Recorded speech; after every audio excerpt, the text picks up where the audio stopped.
Antari i bordit ekzekutiv të LSDM-s, Andrej Zernovski, ka deklaruar se vendimi i SBA-s për të pezulluar përpunimin e vizave për qytetarët Maqedonas nuk është një pauzë teknike, por një sinjal politik që SBA-t po e monitorojnë nga afër situatën në Maqedoninë e Veriut. Sipas tij, amerikanët po e shohin se diçka nuk shkon. Mickoski e tejkaloi Gruevskin dhe për fat të keq e futi të gjithë vendin në listën e zezë të SBA-s, deklaroi Zernovski, duke shtuar se LSDM ka treguar për një kohë të gjatë se politikat izoluese të koalicionit të tenderit VM-Rozna, por rrezikojnë partneritetin strategjik me SBA-n dhe procesin e integrimit në BE.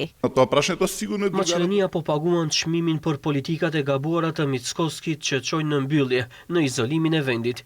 Kjo rrit mosbesimin e qytetarëve ndaj institucioneve dhe se mungesa e perspektivave ekonomike për njerëzit po i detyron të rinj të largohen, të emigrojnë, sepse nuk shohin të ardhmen në shtëpi. Nga ana tjetër, kryeministri Hristian Mickoski tha se pret lajme të mira për qytetarët Maqedonas nga Shtetet e Bashkuara së shpejti. Dhe në këtë drejtim ai shprehu gjithashtu zhgënjim me sjelljen e opozitës. Mo vjen keq që opozita pas kritikave të saj të ashpra dhe shpërthyese ndaj Mbretërisë së Bashkuar, tani po bën të njëjtën gjë me Shtetet e Bashkuara.